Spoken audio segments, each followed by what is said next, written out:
Good morning, Professor Caprini. Welcome to Poland. Many people in Poland know the name Caprini coming from Caprini scale. This is something that became very useful in our daily practice. So you are one of the most experienced persons in this field. And my question is, how did you come to this idea to construct this Caprini scale? What was the base of this research to develop such a good method of VTE risk assessment? Well, first of all, it's a great pleasure to come to Poland. I have a great respect for the Polish people. My wife is Polish.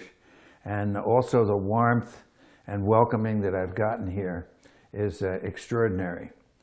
I'm also very impressed with the advanced state of medical knowledge in Poland in the doctors such as yourself that I have encountered and the people I heard in today's symposium. The Caprini story starts in 1986 after I went to the NIH Consensus Conference that was held in Washington, that was convened to try to develop some approach to the problem of venous thromboembolism, awareness and treatment and so forth. And it became obvious to a small group of us, and I should give credit to Tina Keibel-Ferraro, who was a wonderful nurse that worked with one of the corporations and helped us educationally with teaching about risk assessment, and Juan Ignacio Arcelas, who was my fellow from Spain, who's now a professor back in Granada. And the team together came up with a concept of taking a look at, we knew that patients developed thrombosis based on their level of risk. But what became apparent to us, and again I go back to the work of Dr. Nicolaides in the 70s, that he published the work that showed that as age increased, the incidence of venous thrombosis went up. And then there were some very good studies in cancer patients, in abdominal surgical patients. Without cancer, the abdominal surgery patients on average had a thrombosis rate that we shall say is X. But if they had cancer, the rate was 2X. So using these data from the literature, comparing one set of studies with the other, we constructed this scale, which in the beginning was made up based on what the relative risks were, based on what we saw in the literature. And as we gained some experience with this, then other people started to use it. And I would like to acknowledge also the University of Michigan and Tom Wakefield, who's the professor of surgery and head of vascular surgery there. And Tom was the successor to Laser Greenfield, who was a very famous, of course, vascular surgeon and developed the Greenfield filter. And they decided to do a study based on the score. And the reason that they decided to do that study, I'd also like to mention Darrell Campbell. It's Skip Campbell, actually. He's a famous transplant surgeon and general surgeon from the University of Michigan. And they were involved in the NSQIP program. And the NSQIP program is through the American College of Surgery, and it stands for the National Surgical Quality Improvement Project. And the idea behind that would be that a dedicated nurse in the hospital, if they were a NSQIP hospital, if they decided to sign up, would track 23 surgical complications for 30 days postoperatively. And one of those is venous thrombosis. So there was a perfect storm, if you will. There were people interested in the risk assessment. They were a NSQIP hospital that was equipped to look at 30-day results. So they undertook a study where they did a risk assessment on admission. And by the way, it started out in surgical patients, but later it expanded. But in general surgery, urologic surgery, gynecologic and vascular surgery, there were 8,200 patients that were studied. And they had scores. And at 30 days, they were contacted, or sooner if something happened, to see how many actually developed a thrombosis, a proven thrombosis. And what they found was quite extraordinary, and that is as the score went up, the incidence of thromboembolism increased, the real incidence at 30 days, and the cut point was 8. Over 8 was a very serious point And once you got into the teens, almost everybody in that group got a clot. So that's how it started. And just staying with the University of Michigan, a very, very fine, one of the finest fellows I've ever met, aside from the fellow Juan Arcelis that was with me, was Christopher Panucci in the plastic surgery division. And Chris helped the Plastic Surgery Society organize a study in 5 universities correlating the incidence of the Caprini score with the incidence of 60-day events. Now they looked at it at 60 days, and 11% of those patients at 60 days after elective plastic surgery developed a blood clot. And the next thing that happened is that the ear, nose, and throat department at the University of Michigan also got involved, and they studied 2,000 patients and scored them. And they found that there was a very low incidence of proven 30-day thrombosis when the scores were 2, 3, 4, 5, but over 8, it jumped to 18%. So nearly 1 out of every 5 patients got a clot if they had a score of over 8. With this overwhelming evidence, in October of 2009, the University of Michigan mandated that every adult admission, patients over the age of 18, or patients under the age of 18 were excluded, and patients with terminal cancer were excluded. Everybody else that came in, medical, surgical, whatever, obstetrical, they all had to have a Caprini score done, and they all had to have prophylaxis according to their level of risk that was actually mandated. It was automatic. The surgeon would have to cancel the order if they didn't want it. That was October of 2009. It's now September, almost October 2013. It still is in place today. And so what I'm saying is that based on not only the randomized controlled trials, but the real world evidence from one of the leading universities in our country, the risk assessment score has survived. It's been tied to the risk in all patients, not just surgical patients. And finally, we had a fellow, I'm at the Department of Vascular Surgery at North Shore University Health Systems, which is an affiliate of the University of Chicago Medical School, University of Chicago Pritzker School of Medicine. So we have fellows from the University of Chicago. So a new fellow came in July, and we had a patient. I was explaining to the fellow all about the Caprini score, and he said, "Don't bother, Dr. Caprini. We've used it throughout Boston University since 2009. That's where I went to medical school." This scale starts to be still more and more common used in our country, and I think that this is a good direction. On the other hand, we have still more and more minimal invasive procedure. It means that surgery became minimal invasive. We use laparoscopy, robotics, we use we do not operate varicose veins, we do laser. Should we do this assessment, in your opinion, according to your opinion and experience that you have, in all these patients? So does it matter that we perform this or this kind of procedure, or we should rather focus only on the patient? That's an incredibly important question. And before I answer that question, I would also like to add that as of the current time, according to my count, this score has been translated into over 25 languages. Now, the reason why I'm saying that your question is so important is I'm not just exchanging pleasantries here. What we have to do, and the Caprini score has helped to change this, and it's one of the main reasons why I think this score is so important, is that we no longer can look at procedures as related to thrombosis. Thrombosis are not necessarily procedure related. Some very low-risk procedures in high-risk patients will yield a high risk of thrombosis. Some high-risk procedures in low-risk patients will lead to lower risk of thrombosis. So my answer is it should be used in all patients.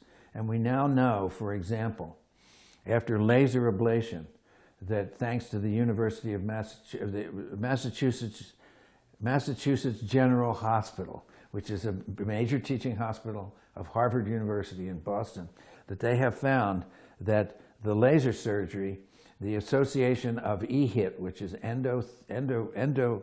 endothermal laser-induced thrombosis. EHIT incidence is correlated with the Caprini score, and as the Caprini score goes up, it predicts the incidence of complications. So that gives us very clear evidence. That's one of the lowest risk procedures we have. Yet in people that have a high score of over 8, which I think is the real cut point, those patients probably should have 2 to 4 weeks of postoperative prophylaxis. Now, we have to do more studies, and I'm sure there'll be some flaws in this approach, but that's generally, I think, where we're going is away from the procedures and more toward the overall score. I did make a rather, I thought for me, a major mistake early on, because I was doing laparoscopic surgery very early. In fact, I did my first laparoscopic cholecystectomy on the anniversary, the 46th anniversary of the Polish uprising, which I believe was April 19th, and mine was April 19th, 1990.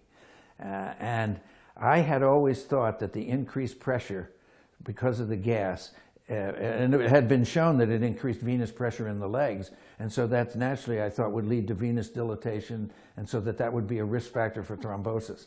And a very brilliant man from Vietnam, actually, Dr. Nguyen, published a series of 250,000 patients where they combined. They were divided into 2 groups. He didn't do all 250,000 operations, but this was from a claims database, of insurance database. Half the patients had open surgery, half had laparoscopic surgery. Appendectomy, cholecystectomy, hernia repair, and hiatal hernia operations around the diaphragm, which also included bariatric surgery. And he found that in every single case, the equivalent risk, when the risks were matched between open and laparoscopic, that the laparoscopic patients were at lower risk for thrombosis than the open patients. And the reason was, although they got that increased pressure at the time of surgery, the fact that they had less pain, they were up and around sooner, and they were back to normal activities sooner was the determining factor.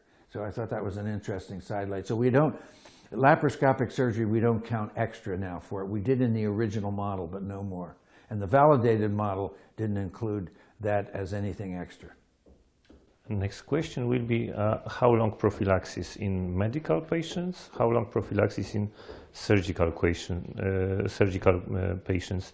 Can we use the Caprini score to answer the question how long this prophylaxis should be continued? Because I think this is a very important problem for many doctors, many physicians. When can they stop prophylaxis? Of course, if patient after surgery is totally mobilized, this risk is very low. However, the other factors persist. And this is especially important in medical patients because some of them will be never cured. So can we answer this question? How long the prophylaxis should be continued? That's another very excellent question, and of course the answer is not completely known at the present time. For the first thing, from a very simple standpoint, most patients should be given prophylaxis for the period of time that they are at risk. And that means if they're in a cast, if they're bedridden, if they have comorbidities such as infections and central lines, even though they may be home, these patients all need prophylaxis for the period of time that they are at risk. That's the first part of this answer. The second part of this answer is we know that 30 days of prophylaxis in patients undergoing abdominal surgery for cancer is statistically significantly associated with a lower incidence of thrombosis than 7 days of prophylaxis. So we know in that particular group that 30 days is of value. What I would say in addition, though, is that if the patient has ongoing cancer, then that patient continues to be at risk, and I think they need prophylaxis on an ongoing basis. And then some cancer patients, that may be for the rest of their life. And then finally, or not finally, because there's 2 more parts to this, the next part to it is patients with a score of over 8 should really be given at least 2 to 4 weeks of postoperative prophylaxis. And then finally is that we need more studies. We need more studies to correlate. I really think 90-day, the ideal study, the dream Caprini study would be patients get admitted to when patients get admitted, they get scored. At the end of the hospitalization, before they go home, they get rescored, the post-discharge scoring. And as you know, and certainly in our country, I'm sure in your country too, there are a group of individuals that go through the hospital record to look for any possible codes for reimbursement. So at that time of discharge, I think they need another score. So that's a second score. And then that score should be correlated with 90 days of follow-up. Those patients need to be followed up. See how many patients at 90 days had venous thromboembolism proven, and then how did that correlate with their score? And then finally, the algorithm of prophylaxis. I wouldn't touch the prophylaxis. I'd let the doctors do whatever they wanted with the prophylaxis, but let's see what happens with the prophylaxis. And my prediction would be that the incidence of thrombosis would continue to go up, and even though the incidence of prophylaxis is going down, which is already sort of seen in both the VTE database and the GLORY registry. Professor Caprini, from your talk, it seems that there are the patients where we need pharmacological prophylaxis. There should be almost obligatory because of Caprini risk score numbers. But there is also a group of patients that surely they shouldn't get pharmacological prophylaxis, just mobilization, ambulation, and all these physical methods that are usually used, especially in surgical patients. There is a special situation, we already talked about this today, a special situation that some people are really afraid. There are the long distance travels, like flying over the ocean to the United States or to any other country. There are many questions concerning these topics, and some of them are resolved, some of them not. So my question is, do we need prophylaxis flying over the ocean to another country, to Australia, to United States? Because sometimes I have patients that are coming to me and they say, okay, I'm flying from Warsaw to Berlin or to Frankfurt. This is 1 or 1.5 hour Right. flight. They would like to be treated because of VTE risk, because they get many messages from newspapers, from publication, or from just accidents, because it happens, DVT in this condition. Do we need prophylaxis before entering the aircraft? Well, you've asked a series of very good questions. And let me start by saying that one of the most important features of the Caprini score is to protect those low-risk patients that shouldn't get anticoagulant prophylaxis. The risks of receiving anticoagulants may be associated with a 3 to 5% incidence of wound problems, bleeding, allergic reactions, heparin-induced thrombocytopenia, and other local skin infections and irritations from the injections. These are not to be taken lightly, and in toto represent a serious set of complications. Now, as physicians, it's our job to protect the patients. So here we need to protect the patients from these complications as well. If you look at the low Caprini scores in certain groups, even up to 2, 3, and 4 score, when the score is up to 4, those patients have a lower incidence of really developing a thrombosis, and they would have a higher incidence of developing complications for the anticoagulants. So on a risk-benefit ratio, it doesn't make sense to give those people anticoagulation. And I think that's another important reason why everybody needs to be scored to see what they are. Now let's take the airplane. First thing is, the thrombosis rate on the airplanes, in my opinion, sort of summarizing, is related to the baggage that goes on to the plane. If somebody goes onto the plane with 8 or 9 risk factors, then that patient is going to have a higher chance of thrombosis than somebody that goes on with a score of 1 or 2. Having said that, there's the famous experiment by Dr. Lutz-Bergau, who was the medical director of Lufthansa. And as you know, every airplane has a mock-up on the ground. And the crew that flies that airplane have to certify once a year they have a mass evacuation from the airplane, so that the airplane is on the ground. So what Lutz-Bergau did is he took a group of 15 people and he put them in the mock-up airplane, and he simulated a 10-hour flight with movies, seat belts, drinks, and he measured their urine, he measured their blood, checked them for dehydration, and so on and so forth. And then he flew them to Seattle, and they were put in a brand new 747 with 15 seats in it. And that same experiment was reproduced on the aircraft back in fact, it was probably longer. It was at least 10 or 11 hours back to Frankfurt. He could not find any association in either blood parameters or urine parameters or dehydration related to the difference between being on the ground and being in the air. That having been said, there's a few things about air-related venous thromboembolism that we do know based on all the studies done so far. Number one, 5-hour flight seems to be the cutoff. Above 5 hours, a person is at risk. Number two, in the long flit studies, although they've been criticized, aspirin afforded a low level of protection, low molecular weight heparin a much higher level of protection. And so I have developed an algorithm, and it's available on my website, which is venusdisease.com.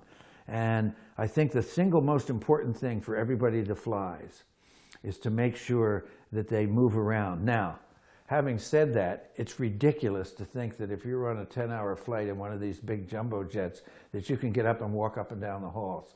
Number one, they might think you're a terrorist. And number two, the 300 people milling about on the airplane just does not compute. Finally, you're at great risk if you're walking around on the airplane and there's air turbulence. You could fracture your skull or have a concussion and so forth. But you can do the exercises in place at your seat that are advertised by the airlines. They really do work. They really do pump blood out of the leg, and they're very good. The next thing is that most people ought to go and invest in a good pair of compression stockings like I'm wearing right here, and I wear for all of my flights.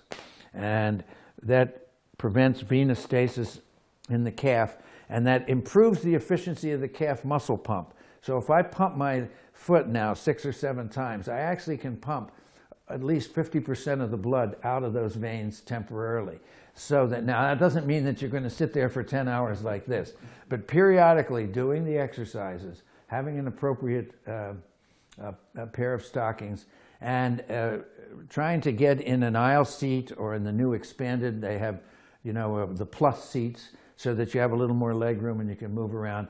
But to sit in the middle in the back row, or sit in the window and sit there for 10 hours, that's immobilization asking for a problem. But the problem is who is sitting in this aircraft, as I understand. So probably for many people, even long immobilization will be no problem. But if to the same aircraft is boarding someone who has really many risk factors like Caprini 8, number 8 in a scale, this should be an indication for evaluation. Well, we don't have exact data, but as you know, those of us in clinical practice are faced with certain clinical situations, and I can't look at you and say, well, I'm very sorry, Mr. Urbanek, Dr. Urbanek. There's no randomized trial. You're going to fly to Australia. There's no randomized trial to tell me what to do, so I can't help you.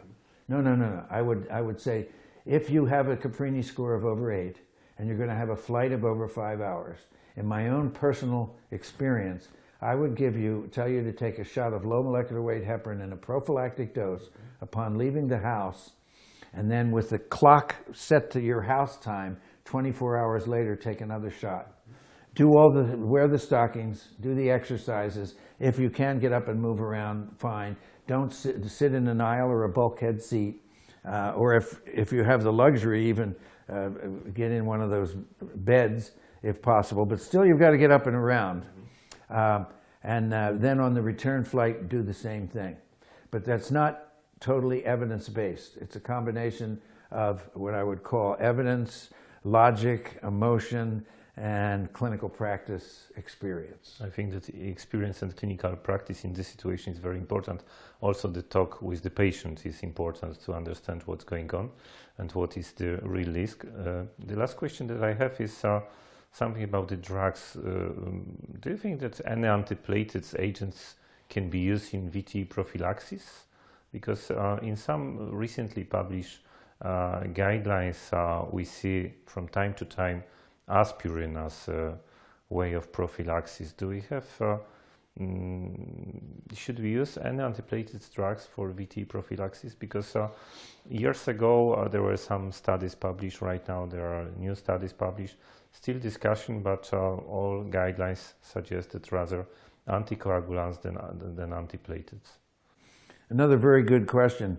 To go backwards, in general, it's been very popular to use aspirin instead of anticoagulants because in general the risk of bleeding is less. And this was popularized by the orthopedic surgeons. And if we go back in time, there was a trial done in 17,000 patients. It was called the PEP trial, the Pulmonary Embolism Prevention Trial. It was done in many countries throughout the world. And they randomized people to aspirin versus placebo, and the end point was death by pulmonary embolus. And the overall trial results showed that there was an improvement in the death results by taking aspirin versus no aspirin. But there was a segment of 4,000 patients that had total joint replacement, hip and knee. And in that particular group, there was no difference. Well, that got largely ignored. And surgeons, orthopedic surgeons, using the PEP trial as evidence, started to use aspirin for prophylaxis in their patients. And there were also some earlier studies done between low molecular weight heparins and other modalities. And so the end result is, right now, yes, aspirin confers a small benefit, but the prophylactic benefits after orthopedic surgery using either oral anticoagulants, Coumadin, not the new ones, Coumadin, well, the new ones too, but oral anticoagulants or low molecular weight heparin offers a tremendously much improved prophylaxis without really any difference in bleeding if you look carefully at the results. So my question is, why would somebody use a semi-inferior method to protect a patient at risk? And just take a look at this. If you have a patient having a total hip replacement, if they're over 60 years of age, which they usually are, that's a 2. They get 5 points for having their hip replaced. That's 7. They get 1 point if their BMI is over 25. It's hard to live 60 years and keep your BMI under 25. So now right away you have a 7 to start with. Now if you've had anything else, if you've had breast cancer in the past, if you've had a family history of thrombosis, the risk goes way up. So why subject those patients that are almost by definition very high risk? Why would you want to subject them to an inferior method of prophylaxis? Now so let's switch gears a little bit with the aspirin. In the last year, there have been 2 trials in the New England Journal of Medicine that have been very positive for aspirin, but those trials are very special trials. As we know, patients who develop venous thrombosis, whether it's provoked and especially if it's unprovoked, of unknown cause, no matter how long you continue the Coumadin, as soon as you stop Coumadin, recurrences begin to occur. And as I say, much more common in the unprovoked than the provoked, but they still tend to recur. So these studies showed that in the unprovoked venous thrombosis cases, they took people who had been treated and now it was deemed they could stop their Coumadin. And they randomized them to placebo, or usual care, or giving them a low-dose aspirin for up to 2 years. And they found that there was a 40% reduction in the incidence of recurrent thrombosis in the aspirin group. So that now, when we do stop the oral anticoagulants, I think that most people recommend using the aspirin for that purpose in that particular context. It's not a replacement for any of the standard methods for thrombosis prophylaxis or treatment. So we still stay on anticoagulants. Still stay on anticoagulants in this model. Right. Professor Caprini, thank you very much for coming to Poland. You are always welcome here in our country. This was a great pleasure to have you today during our session and Congress. And this was also a great talk that you gave us. And thank you for all your contribution to this subject of not only Caprini score, but all knowledge concerning VTE, because many of us learned from your studies, your experience, your talks, and this was really great contribution to this kind of knowledge. Very important, not only for us, but especially for our patients. So thank you very much for coming. Yes, thank you very much. It was a great pleasure. Great pleasure indeed. Thank you very much.